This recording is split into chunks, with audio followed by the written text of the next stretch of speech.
बिस्मिल्लाहिर्रहमानिर्रहीम। अस्सलाम वालेकुम dear students. CS403 database management system जो नई असाइनमेंट है 13 नवंबर को जमा करवानी है, जो अभी अपलोड हुई है उसके डेट एंड टाइम देख लिया करें। आप पुरानी असाइनमेंट ही देख रहे थे कुछ लोग। आप लोगों ने ये असाइनमेंट डायरेक्टली जमा करवानी है LMS के अंदर, MS वर्ड में नहीं जमा करवानी, एज आ इमेजेस और टेक्स्ट जमा करवानी है। पहले आप अपनी डायग्राम की इमेज बनाएंगे और फिर उसको सेव कर लेंगे अपनी VU ID से और उसे फिर अपलोड कर देंगे और वहाँ पे बना होगा, वहाँ पे आपने जमा करवानी है। आपने एक context level data flow diagram बनानी है और उन्होंने बताया हुआ है। कॉन्टेक्स्ट लेवल इस जगह पे आप जाएंगे तो आपको शुरू में मिल जाएगी DFD और उसका कॉन्टेक्स्ट लेवल 0 कॉन्टेक्स्ट लेवल जितने भी उसने किए हुए हैं, आपको यहाँ पे DFD के कॉन्टेक्स्ट लेवल ये लेवल 0 है और example of context DFD diagram. तो ये कॉन्टेक्स्ट ये वाली बनानी है।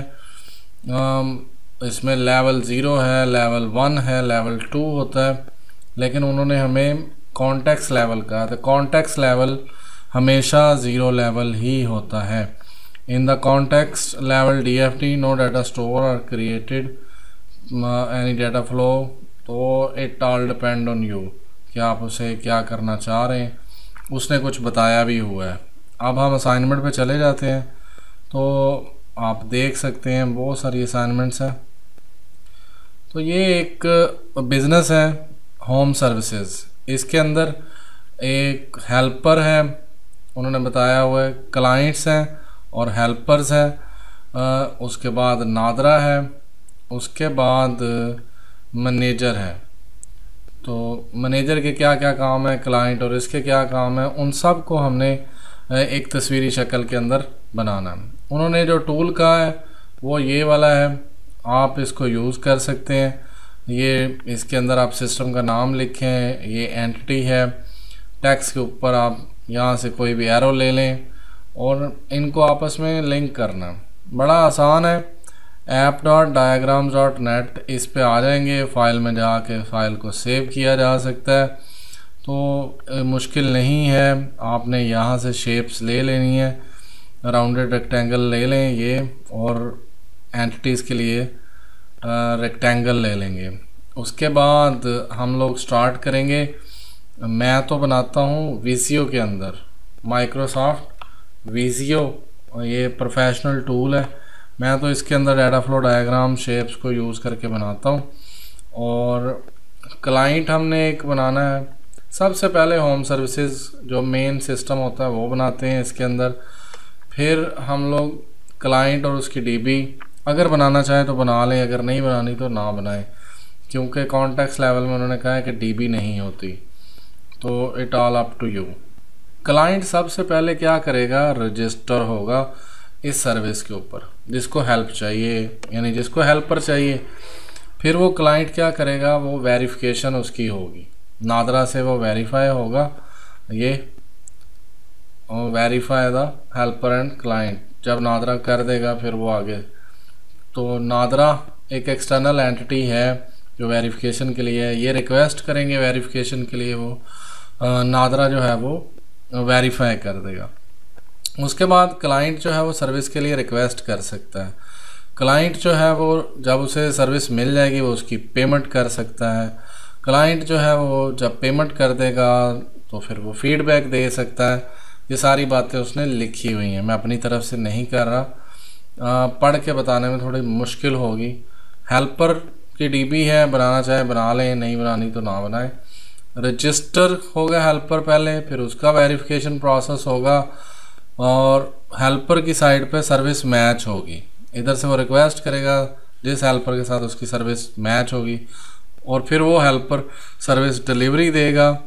उसके बाद हेल्पर जो है वो फीडबैक दे सकता है। आई होप सो कि आपको सारा सिनेरियो समझ आ गया होगा।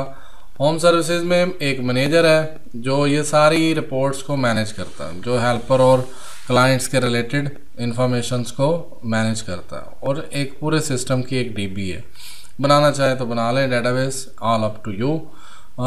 ये थी आपकी इमेज, और इसको इमेज को आपने सेव करके अपलोड करना है LMS के अंदर। वहाँ पे इस दफ़ा MS वर्ड में नहीं होगा, यही होगा सारा कुछ। मैं आपको एक दफ़ा इसको पढ़ के भी सुना दूँ, अभी दूसरा सवाल भी रहता है, तो यहाँ पे आपको समझ आ जाएगी कि जी client and helper both verify in verification both user है personal data the company will store, इसलिए मैंने डेटाबेस बनाई है कि उसने स्टोर का है।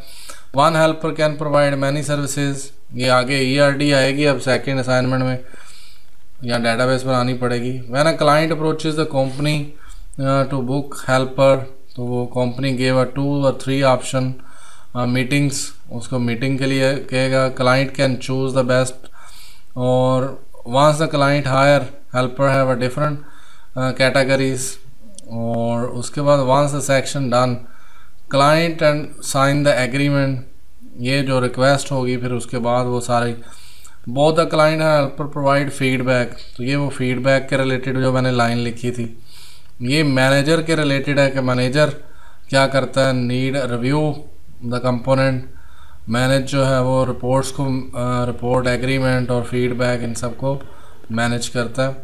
उसके बाद ये भी सारी बातें इसमें लिखी हुई हैं कि हेल्पर जो है वो find the company currently provide the services cleaning, और उन सब को क्लाइंट के रिलेटेड भी इंफॉर्मेशन है, तो ये सारी हमने लिखनी होती है।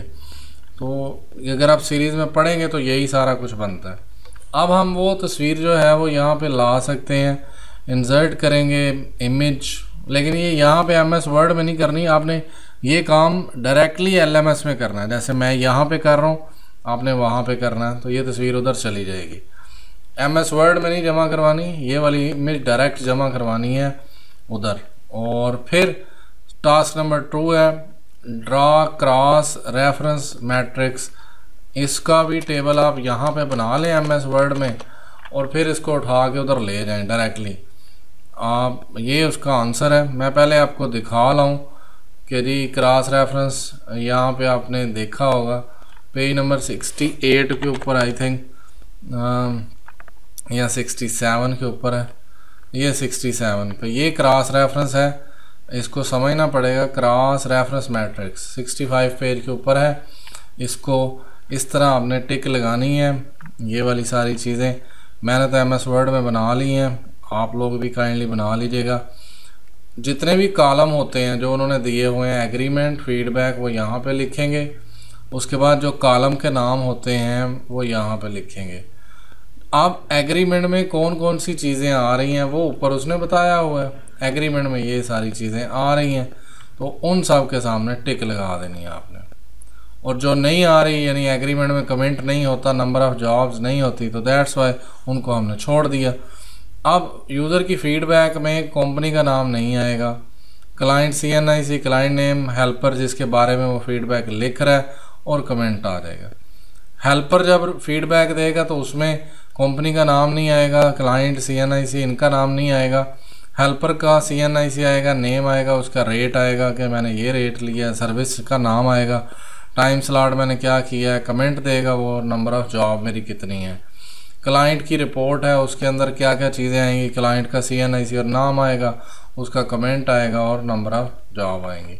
तो ये सारा कुछ है जो उन्होंने इधर बताया हुआ था, वही बनाना था। तो बस सिर्फ ये टिक लगानी है। ये टिक का एक कोड है, मैं आपको वो भी दिखा ही दूँ। इधर जाएंगे तो ये आपको टिक मिल जाएगी, इसके ऊपर मैं क्लिक कर देता हूँ। तो ये कोड है इसका 97, यहाँ से वेब ब्रिंग्स इसको सिलेक्ट करना है और करैक्टर कोड 97 लिखेंगे आई थिंक सो, हाँ, और ये आ जाएगा। तो इस तरह आप इसको लगा सकते हैं, ये बना सकते हैं। तो मुझे तो यही सही लगा। थैंक यू जी, थैंक्स फॉर वाचिंग। अगर कोई कमेंट हो तो नीचे कर दें, और पेड के लिए आप ग्रुप ज्वाइन कर लें व्हाट्सएप का।